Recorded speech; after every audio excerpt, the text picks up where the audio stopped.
때란 없습니다 라는 제목으로 말씀을 나누겠습니다. 제가 좀 새벽기도나 수요예배, 금요예배 때 소개하는 것인데 상한 심령은 몸을 병들게 한다라는 잠언의 말씀처럼 1970년대 80년대 지금까지 하버드 대학교의 하버트 벤슨이라고 하는 교수님이 어떤 학문을 연구했냐 그러면 마인드 바디 메디슨이라는 그런 학문을 연구했습니다. 즉 마인드, 마음이 바디, 몸과 어떤 관계를 맺고 있는가, 즉 마음의 상태가 육신의 건강을 결정한다는 내용입니다. 마음이 기쁘고 행복하고 감사하고 축복되고 긍정적이고 웃고 감격하고 아멘 잘하고 그러면 건강해지지만, 마음이 슬프고 비극적이고 삐딱하고 부정적이고 비판하고 아멘 안 하면 그러면 건강이 해쳐진다는 것입니다. 그래서 의학적으로 보면 감사하고 기뻐하고 긍정하고 축복하고 관대하고 온유하고 아멘하면 부교감신경이 자극되어 위장, 심장, 간장, 시력, 엔돌핀, 도파민, 할렐루야, 좋은 게 많이 나와서 있던 병도 치유가 된다는 것입니다. 그래서 사람이 자꾸 짜려보고 비판적이고 답답하고 매사에 부정적이고 이렇게 하고 목사님이 설교에도 무서운 눈으로 쳐다보고 있고 그러면 어떻게 되냐 그러면 교감신경이 자극되므로 맥박도 부정적으로 바뀌고 심장도 안 좋아지고 그렇게 된다는 것입니다. 사람이 하루에 4번 이상 이렇게 미워하게 되면 심장병, 뇌졸중, 부정맥 이렇게 온다는 거예요.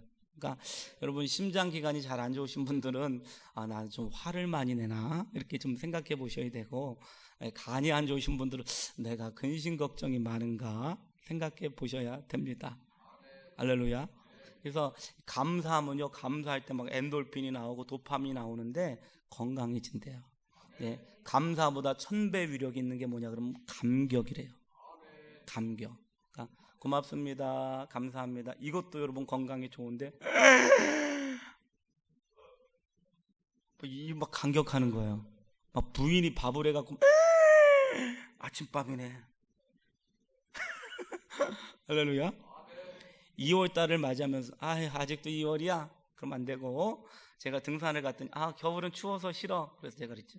아니 겨울 없는 나라에서 살 것도 아닌데 겨울이 싫다 그러면 인생의 4분의 1이 이게 불행한데 그러면 어떻게 되냐. 겨울이네, 여름이네, 우와 봄이네, 가을이야. 2월 1일이거든요 오늘. 할렐루야. 와 2월이다. 시작. 아멘. 옆에 분하고 한번 감격해 보시게. 이런 분이. 시작. 지금 웃지 못하시는 분들 계시잖아요. 할렐루야. 감격하십시오. 할렐루야. 와 저는 이렇게 샤워하고 제 몸매를 볼 때마다 막 감격스러워요. 이거 닮았잖아요. 짧고 배 나오고. 아멘. 막 감격하는 거예요. 할렐루야. 너무 당연한 상투적인 얘기지만 오늘이라고 하는 날은 내가 만족스럽지 못하고 불평이 많아도 오늘의 날은 어제 죽었던 사람들이 그토록 살고 싶었던 내일이 아니었습니까? 아멘. 인생은 얼마나 축복입니까? 감사합니까? 이렇게 예배 드릴 수 있다는 사실이, 주일에 함께 올 수 있다는 사실이. 오늘 여러분 꼭 식사하고 가세요. 오늘 남전도에서 밥했는데 너무 맛있고, 잔치집에 왔다가 그냥 가면 부모님이 안 기뻐하시는 것처럼 여러분 교회 왔다가 밥 안 먹고 가시면 심리도 못 가서 발병 납니다. 옆 사람하고 한번 축복하세요. 저기 교회 밥 안 먹고 가면 심리도 못 가서 발병 납니다. 시작. 또 지능아파트 사시는 분들은 집에 가는데 심리 안 걸립니다. 걱정이랑 하덜덜 마십시오. 꼭 식사하고 가시고 교제하시고. 할렐루야. 타교회 다니신 분이나 다니러 오신 분들도 전혀 개의치 마시고, 교회는 하나님의 집이기 때문에, 만민이 기도하는 집이기 때문에 여러분 그렇게 은혜를 나누시게 되기를 주님의 이름으로 축원합니다. 자, 오늘 본문의 말씀을 볼 때 저는 굉장히 짧게 설교를 하려고 합니다. 좀 설교를 못하기 때문에 설교를 못할 땐 짧게 해라. 반찬을 못할 때는 이것저것 많이 하지 말고 자신 있는 거 한 가지만 해라. 왜냐하면 한 가지만 못하면 한 가지의 시험을 받지만 여러 가지를 했다가 여러 가지를 못하면 여러 가지 시험을 받는다. 아멘. 그래서 오늘 짧게 하려고 그래요. 자, 로마서 9장부터 11장은 이스라엘의 선택과 구원의 문제를 다루고 있어요. 이스라엘의 선택과 구원의 문제. 왜냐 그러니까 성경 전체를 보니까 로마서 3장의 모든 인간은 죄인이고 이 죄에서 구원함을 받는 비결은 뭐 학벌이든 혈족이든 율법이든 이런 거 쓸데없고 의미 없다. 그러니까 유대인들이 그러는 거야. 우리는 율법을 받았는데요. 그럼 의미 없다. 우리는 예수님의 조상인 의미 없다. 우리는 성전을 갖고 있는 의미 없다. 그렇죠? 뭐 그러는 거예요. 그럼 도대체 뭐가 의미 있냐고, 예수를 믿느냐 안 믿느냐가 의미가 있다는 것입니다. 할렐루야. 그러니까 유대인이나 헬라인이나 이방인이나 나이 든 사람이나 나이 젊은 사람이나 어떻게 예수를 믿고 구원을 받느냐, 이 문제는 다 공평하고 차별이 없다는 것입니다. 그렇다면 그러면 이스라엘을 하나님이 특별히 선택하시고 사랑하시고 보호하시고 양육하시고 여기에는 그럼 영적인 의미가 없는 것입니까? 그럴 때 영적인 의미가 있기는 있다는 것입니다. 이스라엘의 우월성이 있기는 있다. 얼마나 예수 믿기 좋습니까? 말씀을 알기 때문에, 성전이 있기 때문에, 또 구약적인 배경이 없었다면 신약적인 여러분 그 복음이 어떻게 산생했겠습니까? 우월성이 있다는 것입니다. 그러나 하나님의 은총 앞에서 그런 인간적인 조건은 의미 없다. 시작. 할렐루야. 어디서 많이 들어본 멘트죠? 제가 이거 어디서 들었는지 모르겠어요. 기도 중에 들었던 것 같지는 않고 의미 없다. 그러니 내가 성경책을 두꺼운 걸 갖고 있다든지 부모님이 권사님이든 장로님이든 또는 뭐 감리교를 다녔던 성결교를 다녔던 주일학교 교사였든 11조를 많이 내든 안 내든 의미 없다. 의미 없다는 거예요. 인간의 어떤 컨디션, 조건, 인간의 대가도 구원에는 전혀 개입할 수가 없다. 그래서 여러분, 구원은 돈으로 사거나 인간의 행위로 획득될 수 없는 것 아닙니까? 하나님의 은혜. 은혜가 뭐예요? 선물이죠. 공짜죠. 이 하나님의 은혜를 믿음으로 받아들일 때 구원을 얻게 된다는 것입니다. 그래서 이 부분을 살피고 있는 거예요. 물론 유대인들이 여러 가지 특권과 우월성이 있지만 구원의 문제 속에서 이 하나님의 은총 앞에서 그런 인간적인 조건은 의미 없다. 이방인 유대인 모두 믿음으로 구원을 얻게 된다는 것입니다. 저는 이것이 9장, 10장, 11장인데 이 9장, 10장, 11장이 로마서 전체를 통해서 굉장히 어려워서 저도 몰라서 피해간 본문이 있고, 여러분 말씀드려봤자 여러분이 어려울 것 같아서 제가 피해간 본문도 있음을 이 시간 정직하게 고백합니다. 그래서 혹시 더 깊이 알기를 원하시는 분들은 목사님 우리 로마서 성경 공부해요. 그러면 제가 로마서의 신학적, 문맥적, 역사적 이런 것들을 살펴서 성경 공부를 하려고 그래요. 할렐루야. 그러니까 우리가 여러분 스마트폰 같은 거 사도 모든 세부적인 것들까지 다 알 필요는 없잖아요. 그죠? 그래서 그런 부분이 있었다는 것입니다. 시간이 없기 때문에 이 유대인의 제가 이 9장, 10장, 11장에 나타나 있는 유대인들의 이 모습들을 보면서 세 가지 모습이 저는 이게 유대인의 문제예요. 그 옛날 과거의 문제라고 생각했는데 오늘 이 말씀을 준비하고 묵상하면서 오늘 우리 자신과 너무나 닮아있는 것들을 볼 수가 있고, 어쩌면 우리 예수랑교회 성도들, 어쩌면 한국교회 성도들과 굉장히 이 유대인들이 이제는 닮아있다. 여러분 어쩌면 한국교회는 더 이상 이방인들이 아닐 수가 있다는 것입니다. 한국을 가리켜 동방이 예루살렘, 옛날 평양에 그랬죠. 그리고 여러분 예루살렘보다 더 성령으로 충만한 그런 여러분 교회, 어쩌면 인천공항에 가보면 지금 여러분 대부분 막 뭐예요? 그 해외여행 떠나가는 사람 중에 해외 선교를 떠나가는 사람이 그렇게 많습니다. 그렇죠? 비율적으로 봤을 때 한국 교회만큼 여러분 뜨겁고 선교를 많이 보내는 교회가 없다는 것입니다. 오늘 우리가 이 말씀을 받을 때 우리는 이방인들을 향한 말씀으로 받지 않고 어쩌면 우리가 이스라엘 백성들 유대인일 가능성이 있다는 것입니다. 성경이 가리키고 있는 이 유대인의 모습은 세 가지가 있는데, 첫 번째는 뭐냐 그러면 그들이 하나님에 대한 열심은 있지만 하나님에 대한 올바른 지식은 갖고 있지 못하다는 것입니다. 우리가 몇 주 전에 살펴보셨죠? 10장에 가봤더니 10장 2절에 내가 증언하노니 그들이 하나님께 열심히 있으나 올바른 지식을 따른 것은 아니니라. 그리고 3절에 보니까 하나님의 의를 모르고 자기 의를 세우려고 힘써 하나님의 의에 복종하지 아니하였느니라. 여러분, 우리가 신앙생활을 하면서 열심히 있으면 좋다고 생각하지 않습니까? 전도의 열심, 기도의 열심, 봉사의 열심, 교회 생활에 열심히 있으면 좋다고 생각하는데, 이건 유대인들도 이런 열심이 있었다는 것입니다. 유대인만큼 예배에 집중했던 사람이 어디 있습니까?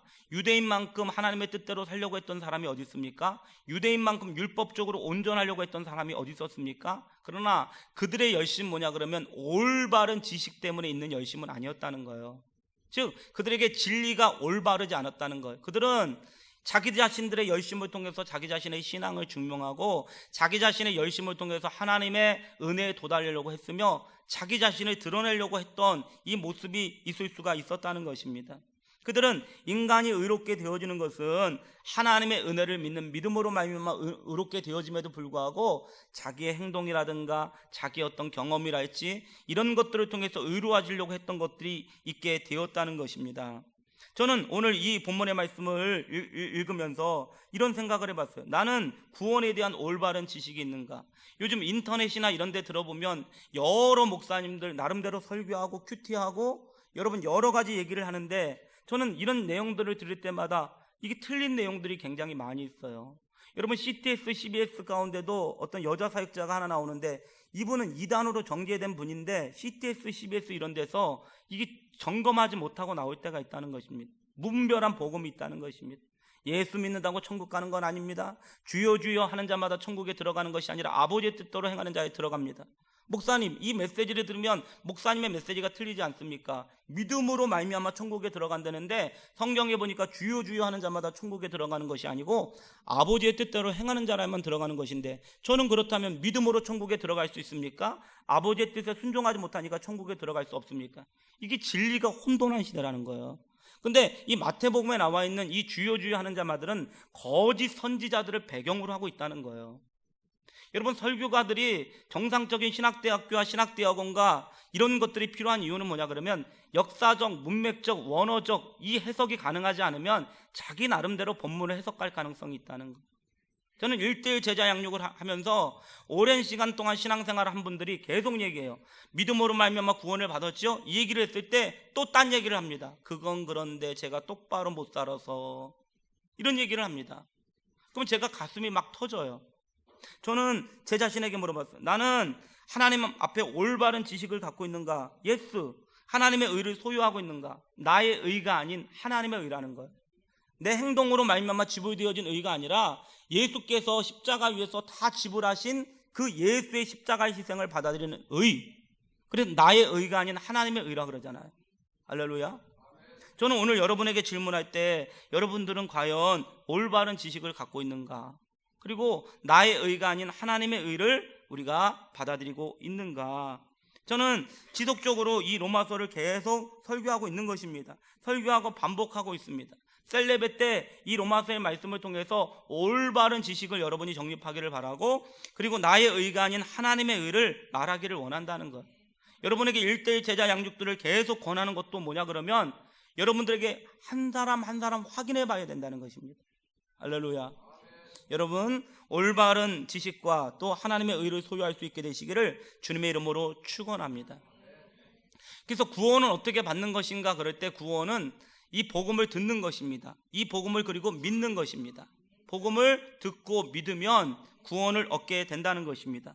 그런데 로마서를 통해서 또 여러분 지적하고 있는 바는 뭐냐 그러면, 그렇다면 이 이스라엘 백성들이 과연 못 들었겠는가, 못 들었기 때문에 안 믿었겠는가, 이 부분을 다루고 있다는 것입니다.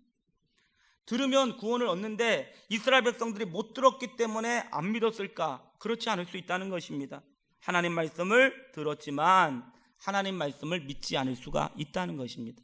자, 로마서 10장 17절을 보니까 그러므로 믿음은 들음에서 나며 들음은 그리스도의 말씀으로 말미암느니라.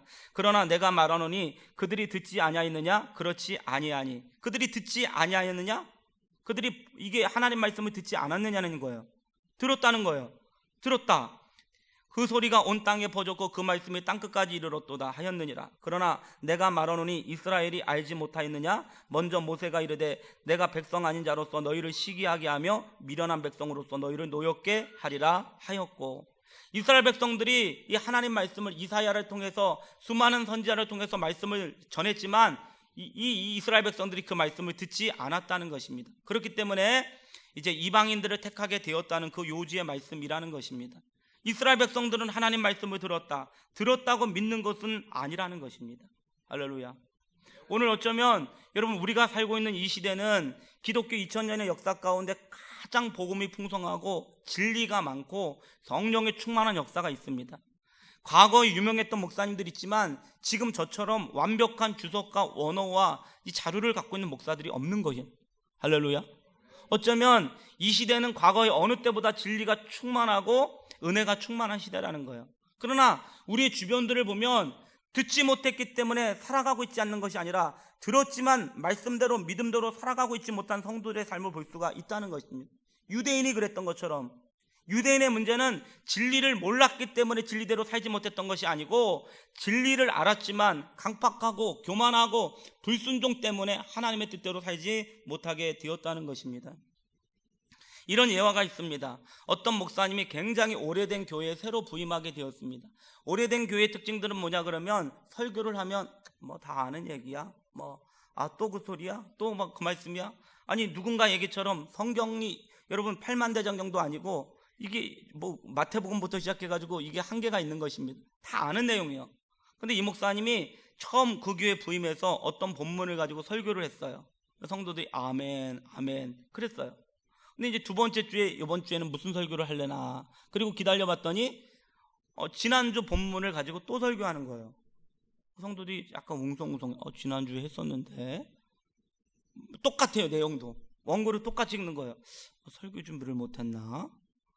세 번째 주가 딱 됐는데 이번 주에도 똑같은 본문을 가지고 똑같은 설교를 하는 거예요. 그 성도들이 갑자기 막 심장이 벌떡벌떡 하면서 이상한 목사가 왔다. 우리가 이거 어떻게 하면 좋은가? 그리고 막 교인들끼리 모이기 시작했어. 뭐야 3주째 똑같은 설교야. 우리 그랬더니 장로님이 계시다가 우리 한 주만 더 지켜봅시다. 그리고 딱 지켜봤어요. 4주째가 되었을 때 봤더니 또 똑같은 본문에 똑같은 설교를 하고 있는 거예요. 그러니까 성도들이 설교를 듣다가 저기요 목사님, 이제 서로 짰어요. 장로님이 저기 목사님 뭡니까? 아니 우리가 무슨 닭장 속의 닭들도 아니고 4주 동안에 똑같은 설교를 하십니까? 그때 이때 이 목사님이 그랬어요. 제가 여러분 4주 동안 여러분에게 똑같은 설교를 했습니다. 사랑하자는 설교를 했습니다. 근데 똑같은 설교를 했는데 제가 한 주 설교하고 여러분의 삶을 지켜봤습니다. 예배 시간에 밥 먹을 때 구역 예배 드릴 때 여러분의 삶을 지켜봤습니다. 사랑이 보이지 않았습니다.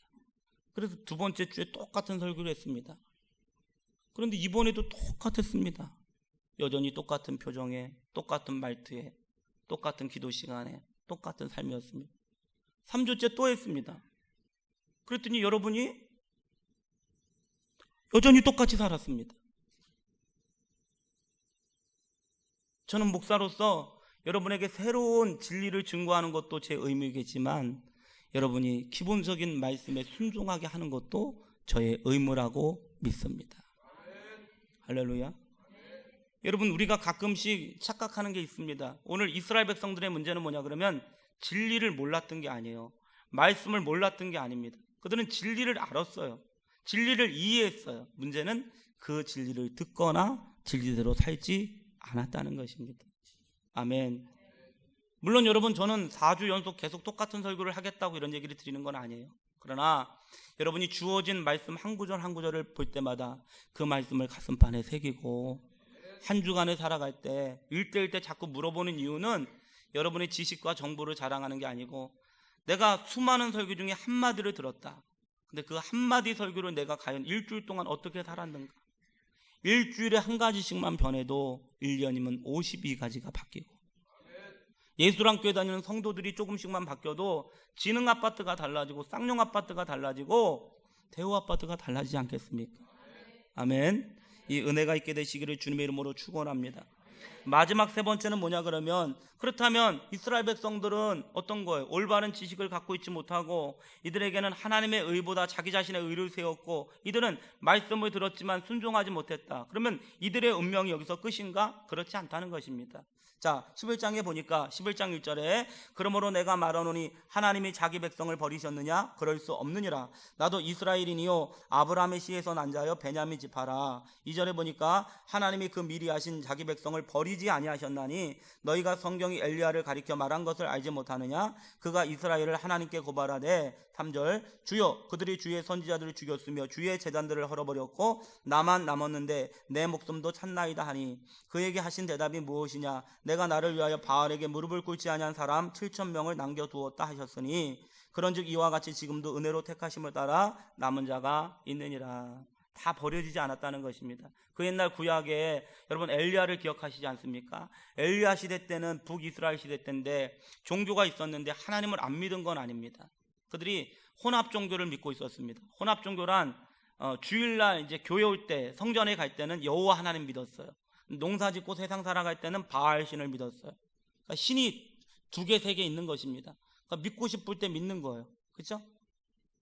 아멘. 그래서 세상 사람들이 막 고스톱 칠 때는 비나이다 탁 갖다 붙이잖아요. 나름대로 또 로또 복권 토요일날 살 때는 또 로또 신을 믿어주시고, 나름대로 신이 여러 가지, 하나님을 안 믿는 건 아니지만 하나님에게 온전한 것들을 드리지 못하는 이 종교를 가리켜 혼합 종교. 그러는데 이게 바로 여러분 이스라엘 백성들의 그였고, 그렇기 때문에 그들의 특징이 뭐냐, 혼합 종교의 특징이 뭐냐면 제단이 무너져 있다는 거예요. 예배가 무너져 있어요. 예배가 무너져 있다는 것은 상당히 큰 문제입니다. 여러분 시각적으로 이 제단이 무너져 있다는 것입니다. 그래서 둘 사이 가운데 오늘은 여기 갔다 내일은 저기 갔다, 오늘은 하나님을 믿었다 내일은 로또신을 믿었다, 이렇게 오늘은 성령 충만했다 내일은 성질 충만했다, 이러면서 자기 자신도 헷갈립니다. 그러니까 이 엘리야가 그러잖아요. 너희가 언제까지 두 가운데서 머뭇거리느냐. 여호와 하나님이 너희 하나님은 그분을 따르고 바알이 너희 하나님일 것 같으면 그 길을 따라가라. 그렇게 얘기하지 않습니까? 인생이 힘든 이유는 마음에 정함이 없으니까 힘든 거 아닙니까? 하나님을 하나님으로 섬기겠다고 마음먹고 저는 하나님을 섬기겠습니다, 하나님의 뜻대로 살겠습니다, 그렇게 마음을 먹고 살아가면 세상 신앙생활보다 편한 게 어디 있습니까? 이스라엘 백성들이 이랬기 때문에 힘들었다는 거예요. 그래서 바알이 여러분 갈멜산에서 막 그 싸움을 하지 않습니까? 850명과 이 엘리야가 싸우는데 하늘에서 불이 내려지는 신이 참신인데, 이 바알과 아세라 신들은 아무리 뭐 기왓장으로 피부를 긁고 막 애썼어도 하늘에서 불이 떨어지지 않습니다. 근데 엘리야가 도랑을 만들어서 세상의 가능성을 제거하고 여호와의 말씀을 의지하여 간절하게 예배드렸을 때 성령의 불이 떨어졌다는 거예요. 아멘. 그러니까 예배 원칙이 뭐예요? 내가 하나님을 섬길 거냐 세상을 섬길 거냐, 이 결단이에요. 예배 시간에 온다는 것은 은혜를 받고 안 받고를 떠나서 내가 세상을 선택할 거냐 하나님을 선택할 것이냐, 이 결정이에요. 아멘. 그래서 우리가 그 가능성을 하고 나서 하나님 앞에 온전히 예배할 때 성령의 불이 떨어지기 시작하고, 그럴 때 우리 안에 있었던 아세라 바알 선지자들이 다 죽기 시작하고, 그러고 났더니 비로소 뭐가 일어나요? 하늘에서 3년 6개월 동안 비가 내리지 않았던 비가 내리기 시작하고 기근이 없어져야 되는 거예요. 그래서 하나님과의 올바른 관계를 잘 맺어야 여러분 인생의 모든 문제들이 이루어지게 될 줄로 믿습니다. 그런데 엘리야가 생각해 보니까 이 참다운 믿음을 가진 사람이 자기밖에 없는 것 같아요. 다 보니까 저게 하나님을 믿는 건지 바알을 믿는 건지 헷갈리는 거예요. 차라리 안 믿으면 전도하기가 쉬워요. 여러분 아파트 다닐 때도 제일 쉬운 건 뭐냐 그러면 아예 교패가 없으면 편해요. 교패가 있어요. 요즘 사람들이 이사 와도 교패를 띄지 않아요. 초인종 누를까 봐. 교패가 있어요. 성경책도 있어요. 목사도 제일 힘든 게 뭐냐 그러면 저 초신자예요, 아무것도 몰라요. 그러면 처음부터 가르쳐요. 근데 가장 어려운 건 뭐냐 그러면 한 10년 20년 다녔는데 믿음의 정체를 파악할 길이 없는 분들, 어려워요. 어려운 건 그게 어려운 거예요. 이스라엘 백성들의 문제는 이방인분들보다 이스라엘 백성들이 어려운 이유는 모르는 게 아닌데 정확히 아는 게 아니라는 거예요. 이게 참 위험한 거예요. 모르지 않는데 정확히 알지 않기 때문에, 알긴 아는데 행하지 않기 때문에 교만이 있고 이게 선입견이 있기 때문에 어렵다는 것입니다. 그래서 여러분, 이 엘리야가 막 좌절하면서 나밖에 없자, 진짜 믿음이 이런 사람밖에 없냐 그랬더니 하나님이 그에게 나타나셔서 아니다, 아무리 세상이 혼탁하고 사람들이 자기 길로 가는 것 같고 세속화를 걸어가는 것 같고 예배드리지 않는 것 같아도 내가 몰래 남겨두었던 7,000명이 있다. 바알에게 무릎을 꿇지 않는 7,000명이 있다. 할렐루야. 저는 이 말씀을 오늘 본문에서 하시면서 하는 얘기예요. 이스라엘 백성들이 다 그렇지는 않다는 거예요. 아멘. 그 중에서도 참다운 지식을 갖고 있고 말씀에 순종하고 예수 그리스도를 알고 구원의 진리를 따라 순종하는 7,000명의 사람들이 있다는 것입니다. 저는 오늘 이 질문을 했습니다. 비록 우리 예수랑교회가 많은 성도가 아니지만 7,000명이면 용인시의 한 3%가 되는데 7,000명의 바알에게 무릎을 꿇지 않았던 성도가 있다면 용인시를 발칵 뒤집어 놓을 수 있다는 것입니다. 많은 성도를 자랑하는 것이 뭐가 유익이 있을까요? 여러분, 성도가 많다는 것이 과연 어떤 보증이 될까요? 아멘. 그게 중요한 게 아니고 세상과 타협하지 않는 십자가의 도를 제대로 따라가는, 십자가가 무거워도 십자가를 내려놓지 아니하고 예배가 힘들어도 예배를 포기하지 않고 말씀에 순종하는 삶이 바보처럼 보여도 그 좁은 문을 향해서 달려가는 구별이 되어진 7,000명이 필요하지 않겠냐는 거예요. 할렐루야. 저는 우리 예수랑교회가 그런 교회가 되기를 주님의 이름으로 축원합니다. 우리 한국교회가 그런 교회가 되었으면 좋겠습니다. 본문의 말씀을 정의하겠습니다. 이스라엘 백성들이 가졌던 세 가지 문제, 하나님을 향한 올바른 지식과 하나님의 의를 소유하지 못했다. 오늘 우리는 성경 공부와 진리를 확인함을 통해서 올바른 지식을 갖고 나의 의가 아닌 하나님의 의를 갖게 되시기를 주님의 이름으로 축원합니다. 말씀을 들었지만 행할 수 있는 믿음이 없었다. 들었다는 데 여러분 만족하지 마시고 행할 수 있게 되시기를 주님의 이름으로 축원합니다. 우리 예수랑교회가 이 나라 민족의 교회들이 바알에게 무릎을 꿇지 않는 7,000명의 성도가 될 수 있도록 여러분 함께 기도하는 우리 모두가 되시기를 주님의 이름으로 축원합니다.